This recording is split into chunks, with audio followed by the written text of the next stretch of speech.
안녕하세요. 저는 올해 40대 초반이 된 한 남자의 아내입니다. 제 입으로 이런 말을 하기 좀 낯이 뜨거운 말일 수도 있지만 솔직히 제가 봐도 저는 타고나게 좋은 몸매와 호감형 얼굴을 가지고 있습니다. 결혼 전에 저를 따라다니는 남자가 정말 많았고 저와 교제를 원하는 남자들의 대시를 많이 받았지만 번번이 거절해야만 했던 이유가 있었는데 바로 엄한 집안 분위기 때문이었습니다. 항상 집에 일찍 들어가야만 했기 때문에 남자와 교제할 만한 시간이 별로 없었고 그러다가 제가 21살이 되면서 지금의 남편을 만나게 됐습니다. 처음에 이 남자를 만났을 때는 제가 연애를 하고 있다는 사실을 집안에는 비밀로 했고 어느 순간 결혼할 때가 되어서는 집안의 엄청난 반대에도 불구하고 제가 너무나도 사랑하는 사람이기에 결혼을 하게 되었습니다. 남편은 저보다 7살이 많았고 저의 첫 남자이고 부부 생활에도 아무런 문제가 없어요. 그러나 문제는 결혼을 너무 일찍 했기 때문에 저는 아직 어리고 하고 싶은 것도 많고 욕구도 많았습니다. 특히나 밖에 나가서 친구들과 만나다 보면 제가 결혼했다는 걸 상상도 하지 못하고 저에게 다가오는 남자들이 정말 많았습니다. 연락처를 좀 가르쳐 달라거나 같이 술을 마시러 가는 게 어떠냐는 말이었죠. 처음에는 그런 게 신기해서 즐기기만 했는데 어느 순간부터 그런 게 너무 많아지니까 거부감이 들었습니다. 제가 일찍 결혼을 해서 당시에만 하더라도 결혼한 친구가 주변에 한 명도 없었습니다. 그러다 보니 친구들이 나이트에 가서 놀았던 이야기를 한다거나 남자친구와 만나고 헤어지는 이야기를 들으면 부럽기도 하고 저도 처음에 남편을 만났을 때의 그런 설레임을 다시 한번 가지고 싶다는 생각을 하기도 했습니다. 그러다가 정말 제 인생에서 큰 사건이 하나 터지게 됐습니다. 3년간 남편만 보고 살았던 저에게 한 번의 외도로 인해 저의 인생이 180도 달라지게 됐습니다. 정말 의도적으로 바람을 피운 것은 아닙니다. 저는 실수라고 말하고 싶지만 어느 순간에는 저도 제 자신을 주체하지 못하고 있더라고요. 제가 20대 초반이었을 때 그때까지만 해도 저는 다른 남자를 만난다는 것은 범죄라고 생각했고 인간으로서 쓰레기 같은 행동이라고 생각했습니다. 그날도 여느 때와 다름없이 퇴근하는 남편을 위해 요리를 하고 있었어요.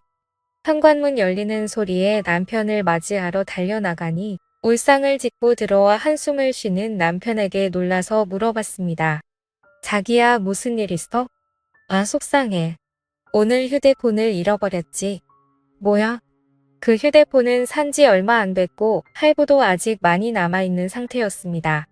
저는 아쉽지만 그냥 잊어버리라고 얼마나 정신없게 일했으면 휴대폰을 다 잃어버리냐고 남편의 엉덩이를 토략거려주고 다시 하나 더 사면 된다고 위로했습니다. 그런데 문제는 그 다음날에 남편 번호로 저에게 전화가 왔어요. 여보세요, 저희 가게에 핸드폰 맡기고 가신 가족분 되시나요? 네, 누구시죠? 어제 가게에 방문한 손님이 휴대폰을 맡기고 술을 20만원치 먹었는데 계산도 안 하고 휴대폰을 찾아가지도 않으셔서요. 여기 저장된 번호로 연락해봤어요. 저는 처음에 그 말을 듣고 남편을 의심했지만 그럴 리가 없다고 생각했기 때문에 알아보니까 누군가 휴대폰을 주워서 가게에 맡기고 외상으로 술을 먹은 것이었습니다. 가게 주인은 휴대폰을 찾아가려면 술값을 가지고 술집으로 오라는 말을 했습니다. 돈은 아깝지만 그래도 남편이 알면 좋아할 거라는 생각으로 약속한 시간에 맞춰 택시를 타고 술집을 찾아갔습니다. 그때 시간이 오후 5시 정도였는데 제가 갔을 때 그곳은 이제 막 가게를 오픈하고 있었어요. 문 앞에 주인으로 보이는 젊은 남자가 있었습니다. 휴대폰 찾으러 왔다고 말하자 가게에 있다며 지하 2층인 술집으로 저를 데리고 갔습니다. 휴대폰을 확인하자 남편 것이 맞았는데 20만원을 주기에는 너무 아까웠습니다. 솔직히 저희 남편이 잘못한 게 아니고 이걸로 술 먹은 다른 남자가 잘못한 건데 왜 그 돈을 제가 물어줘야 되나 싶더라고요. 그러다 문득 그 남자의 외모를 살펴봤습니다. 머리카락은 굉장히 길었고 통이 큰 바지를 입었으며 자기 사이즈보다 적어도 몇 개는 더 커 보이는 와이셔츠를 입어서 그런지 꼭 무슨 힙합하는 청년처럼 생겼더라고요. 걷는 걸음걸이도 껄렁하고 팔에는 문신이 보였는데 깔끔한 정장만 입고 다니는 제 남편과는 정반대의 자유로운 느낌이 많이 풍기는 오빠였습니다. 생긴 것만 보면 제가 좋아하는 얼굴상으로 제법 잘생겼지만 옷 입는 게 영 마음에 들지 않았습니다. 저도 제가 왜 그랬는지 모르지만 갑자기 그 남자에게 한 가지 제안을 하게 되었습니다. 여기 혹시 관심 있으면 술값 20만 원치만큼 오늘 그쪽이랑 같이 시간 보내줄 수 있는데 어때요? 솔직히 이건 정말 어처구니 없는 제안이었습니다. 말하는 동시에 저는 얼굴이 빨갛게 달아올랐거든요. 그 남자는 놀라는 듯 하다가 갑자기 술집 문을 걸어 닫으면서 저에게 다가왔습니다. 그 남자는 저에게 묻더군요.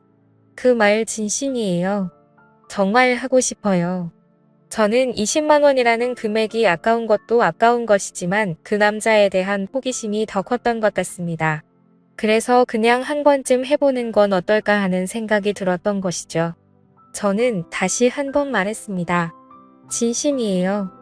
대신에 오늘 일은 확실하게 비밀로 해줘야 해요. 그리고 오늘 딱 한 번만이에요. 그렇게 그 남자와 갑작스럽게 가게 안에서 일을 치른 후에 휴대폰을 돌려받고 집으로 돌아왔습니다. 이것이 제 첫 외도의 시작이었습니다. 이왕 외도를 할 거면 좀 로맨틱하게 했어야 됐는데 너무 난장판이었다는 생각이 들더군요. 그날 밤 이후로 술집 주인은 저에게 가끔 연락을 해왔지만 저는 연락을 받지 않았습니다. 막상 해보니까 그다지 좋지도 않았고 오히려 다른 걸 더 느껴보고 싶다는 생각이 들었기 때문입니다.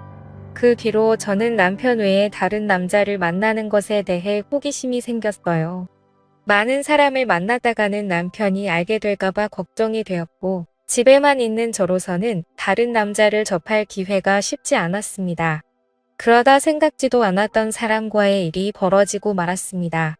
여름방학이라고 대학생이었던 남편의 동생이 서울 구경을 하고 싶다며 저희 집에 놀러오게 된 적이 있는데 워낙에 나이 차이도 얼마 안 나고 저도 대입시험을 본 지가 엊그제 같아서 이런저런 얘기하면서 친해졌습니다. 그리고 넉살이 좋은 도련님은 형수라고 하며 저를 잘 따랐습니다. 도련님 입장에서는 나이 차이가 얼마 안 나니까 제가 불편할 수도 있었는데 별로 개의치 않고 행동하는 걸 보고 좋다고 생각했습니다. 그러다 하루는 도련님이 놀러 나갔다가 비가 무척 내려서 집에 일찍 온 날이었습니다. 남편은 출근한 상태였고 우산을 미처 준비하지 못한 터라 비를 흠뻑 맞고 집에 들어온 도련님에게 갈아입을 옷을 가져다 주며 씻으라고 하고 과일을 깎았습니다. 거실에서 단둘이 과일을 먹으면서 이런저런 이야기를 나누었고 그날따라 제가 눈을 마주치면 도련님은 어색한 듯 피했는데 그 묘한 느낌이 아직도 생각이 나네요. 그 어색한 기운을 깨고 싶어서 머리에서 생각한 대로 질문을 던졌어요. 도련님 애인 있어요? 지금은 없는데 형수님 같은 예쁜 여자 있으면 당장 애인하고 싶죠. 소개해 주실래요? 오, 그럼 나 같은 여자 있으면 결혼도 할 거예요. 당연히 당장 하죠. 한치의 고민도 없이 당연하다고 말하는 도련님을 보며 이상한 충동이 일어났습니다. 저는 그런 도련님의 손을 덥석 잡아버렸고 문을 쳐다보며 물었습니다. 이렇게 하니까 설레이기도 해요. 한참 정적이 흐르고 얼어있던 도련님은 마주잡은 손에 슬쩍 깍지를 끼더라고요. 그렇게 저와 도련님 사이에 묘한 감정이 흐르기 시작했습니다. 그 일이 있고 나서 남편에게는 도련님 서울 구경시켜준다고 말하고 일주일 동안 대놓고 데이트를 했습니다. 그 나이 또래들처럼 설레는 연애를 다시 하는 것 같아서 며칠 동안은 정말 두근거리고 신났었습니다. 하지만 그것도 역시나 오래가지는 못하더라고요. 일주일 후에 터미널에서 도련님을 보내고 나니 그 뜨거웠던 마음이 순식간에 식어버렸습니다. 몸이 멀어지니까 자연스럽게 마음도 멀어지게 된 것이고 계속해서 저를 달래주지 않으니 저도 흥미를 잃게 됐습니다. 그렇게 여름이 지나고 날씨는 조금씩 선선해지기 시작했습니다. 심심한 마음에 남편 몰래 휴대폰 어플로 채팅이라는 것도 해봤지만 이렇다 할 만남을 가지지는 못했습니다. 제 주변 또래 친구들은 채팅하는 어플로 친구도 많이 사귀고 연애까지 하는 애가 있던데 이상하게 저는 별 볼 일 없는 남자들만 꼬이는 것 같았습니다. 그렇게 애매하게 시간을 보내다 보니 명절이 다가왔는데요. 저희 시댁은 춘천 쪽에 있었는데 연휴 전날부터 가서 신나게 명절 음식하고 설거지하고 집안에 하나밖에 없는 며느리라 몸이 부서지도록 일을 했어요.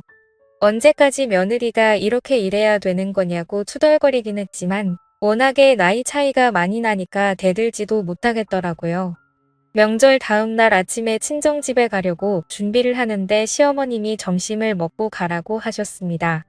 또 내가 밥을 차려야 하나 싶어서 순간 짜증이 확 났지만 얼굴에 최대한 티를 안 내고 있었는데 남편이 너무 미적미적대는 거예요.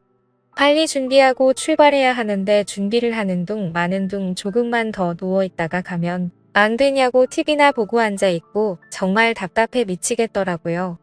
그래서 남편을 방으로 데리고 와서 밖에 들리지 않게 작은 소리로 말다툼을 했습니다. 우리 부모님도 나를 보고 싶어 한다고 빨리 준비 안 하면 혼자서 가겠다고 말하면서 감정이 안 좋은 채로 친정집으로 향했습니다. 남편은 친정에서도 기분이 안 좋은 티를 숨기지 못했고 저는 그럴 거면 그냥 먼저 가라고 말했습니다.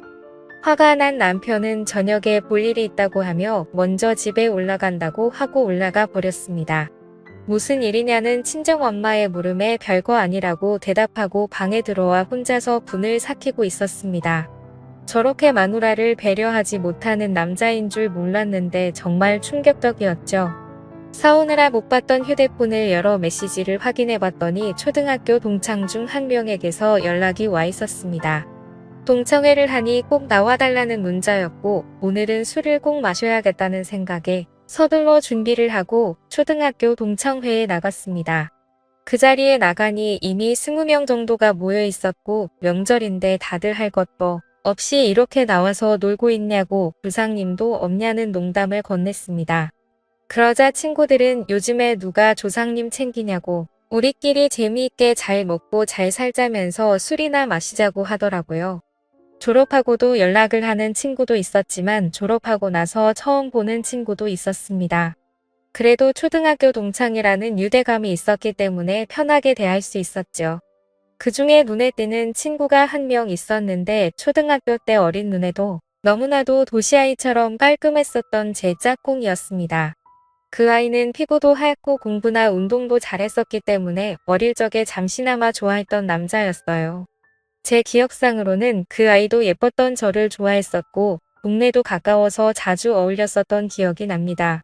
문방구에서 같이 과자를 사 먹으면서 집에 같이 가기도 했었고 지금 생각하면 유치한 편지도 주고받았었는데 오랜만에 보니까 훨씬 더 반갑고 기분이 좋았습니다. 그 친구는 6학년 때 전학 가서 그 이후로는 처음 봤고 멀리서 봐도 어릴 적 그 모습이 상당히 많이 남아있어서 그때 설레임이 새록새록 기억났습니다. 저는 반가워하며 그 친구 가까이 가서 말을 걸었어요. 어머 건우야 어떻게 연락 한 번을 안 했어? 안 그래도 너 결혼했다는 말 들었는데 연락을 못 하겠더라. 그 친구와 계속해서 대화를 하면 할수록 저는 그에게 점점 빠져버리고 말았습니다. 제가 아마 결혼을 하지 않았다면 꼭 이런 남자와 연애를 했을 것 같다는 생각이 들 정도로 마음에 드는 친구였거든요. 이 친구랑 따로 나가서 술을 마시고 싶고 오늘 반반이라도 짧게나마 설레는 감정을 느끼고 싶었지만 저는 결혼한 여자였고 그 아이가 저를 나쁜 여자로 볼까봐 신경이 쓰였어요. 술자리가 끝나갈 때쯤 애들은 하나 둘씩 빠져나가기 시작했습니다. 저 역시 집에 가야 할 때가 왔어요. 제가 인사를 하고 나오자 그 남자도 따라 나왔고 택시를 잡으러 같이 걷기 시작했습니다. 슬며시 제 손을 잡아오는 그 남자를 쳐다보니 저를 보며 웃고 있더라고요. 오늘은 완전히 끝나버린 줄 알았던 설레는 감정이 다시 살아나기 시작했고 그렇게 손을 잡은 채로 저희는 한동안 말 없이 걸었습니다. 우린 서로 끌어안다시피 해서 길을 걸었어요. 택시를 타면 금방 헤어질 것 같아 너무 아쉬워서 걸어서 집까지 갔습니다. 오랫동안 걷다가 도착한 저희 집 현관 앞에서 저를 물끄러미 쳐다보더니 제 볼에 뽀뽀를 하고는 부끄러운 듯 급하게 인사하며 뛰어갔습니다. 남편하고도 안 좋은 상황에서 그를 만난 건 정말 사막의 오아시스를 찾은 기분이었어요. 그 뒤로 저희는 동종 따로 만났고 제가 서울로 올라가서도 계속 연인으로 지냈습니다. 그러다 2년쯤 지났을 때 그 아이도 장가를 가게 되었고 그렇게 저희 둘의 만남은 끝이 나는 줄 알았습니다. 저도 중간중간에 다른 남자도 몇 번 만나봤고요. 하지만 정말 사랑이라 느낀 건 그 남자가 유일했던 것 같습니다. 저희는 결국 재회를 했고 40이 넘는 지금까지도 몰래 사랑을 하면서 만나고 있습니다. 저의 두 번째 서방님이고 이제 더 이상의 다른 사랑은 원치 않고 두 남자만 바라보며 살아보려 합니다. 너무 어린 나이에 결혼을 한 게 문제인 걸까요? 저도 가끔씩 제가 왜 이러는지 모르겠지만 도저히 빠져나올 수가 없습니다. 솔직히 말하면 왜 빠져나와야 하는지 잘 모르겠습니다. 이렇게 어리고 아름다운 나이에 기억에 남는 연애도 못 해보고 결혼해서 답답하게 살다가 갈 바에는 이렇게 사랑을 즐기며 사는 게 더 남는 장사가 아니냐는 생각이 듭니다. 둘 중에 어떤 남자를 선택하고 싶지는 않아요. 상처 주는 여자가 되기는 싫거든요. 그냥 이렇게 두 남자를 바라보면서 사는 것도 충분히 가능해서 이렇게 살아가려고 하는데 무슨 큰 문제라도 되는 건 아니겠죠. 제 마음속에는 방이 두 개이기 때문입니다. 지금까지 읽어주신 모든 분들 감사합니다.